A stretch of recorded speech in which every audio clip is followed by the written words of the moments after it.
কোথাও বৃষ্টি হচ্ছে আবার কোথাও আবার রোদ্রু হোয়াট এভার ইট ইজ। আসসালামু আলাইকুম friends, welcome to this video.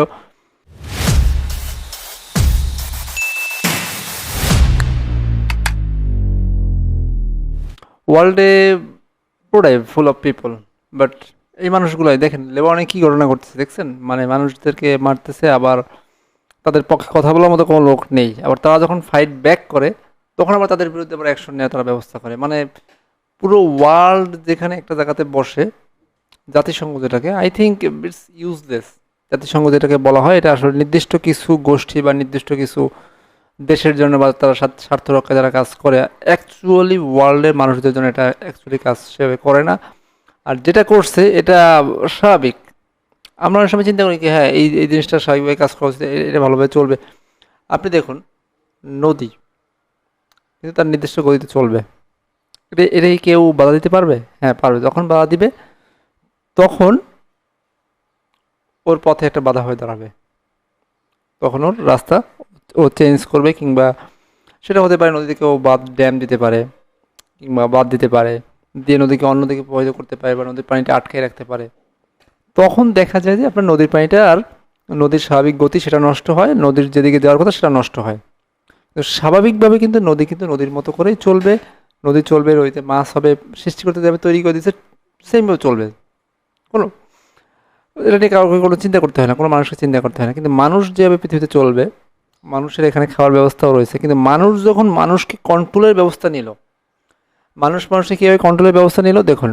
মানুষকে কন্ট্রোলের জন্য প্রথমে রাষ্ট্র কাঠামো, রাষ্ট্র থেকে আবার ইন্টারন্যাশনাল কাঠামো তৈরি হলো। ইন্টারন্যাশনাল কাঠামোর মধ্যে যখন তৈরি হলো তখন কিন্তু এক রাষ্ট্র অন্য রাষ্ট্রগুলোকে একটু কবজা করে রাখার একটা প্ল্যান করলো। যেমন লাইক এখন আমরা ডলার কেন ইউজ করি, আমরা কি জানি? ডলার আমরা কেন ইউজ করি?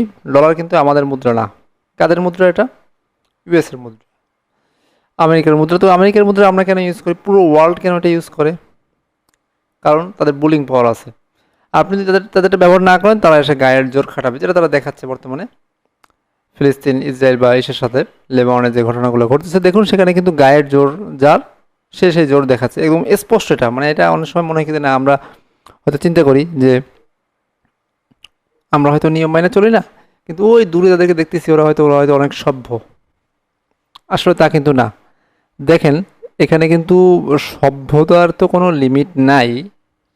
যে ঘটনা আসলে ঘটতেছে, আই থিঙ্ক এটা তো কোনো সভ্য মানুষ এগুলো আসলে নিজ চোখে দেখতে পায় না, ওগুলোকে সাপোর্ট করতে পারে না।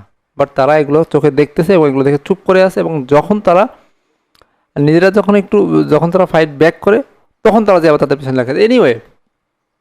তো এই যে ফুল সিস্টেম, মানুষ যখন মানুষের কন্ট্রোল করার সিস্টেমটা নিল, তখনই কিন্তু সমস্যাগুলো তৈরি হলো। এবং মানুষ বলতে সৃষ্টিকর্তা বাইরে, সৃষ্টিকর্তা অ্যাজ উই থিঙ্ক, আমরা পৃথিবীতে আসা থেকে শুরু করে শেষ পর্যন্ত ফুল অফ টাইম, পুরো সময় দেয়। কিন্তু দেখুন এখানে এসে মানুষ এগুলো কী করতেছে, একবার চিন্তা করুন। মানুষকে কেউ দুনিয়াতে পাঠাইছে কী করার জন্য? এরকম যুদ্ধ বিমান নিয়ে বিমান হামলা চালিয়ে মানুষকে মারার জন্য?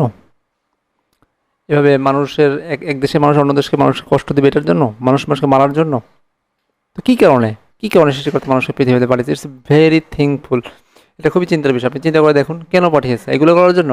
পুরো জাতিসংঘ যেখানে বসে এই বিষয়গুলো থামাতে পারতেছে না, তো তাহলে কী করা উচিত? জাতিসংঘ সবগুলো কান্ট্রির যে দেশগুলো মনে করতেছে না আমাদের জাতিসংঘ আসলে কিছুই করতে পারতেছে না, জাতিসংঘ থেকে তাদের বের হয়ে চলে আসা উচিত।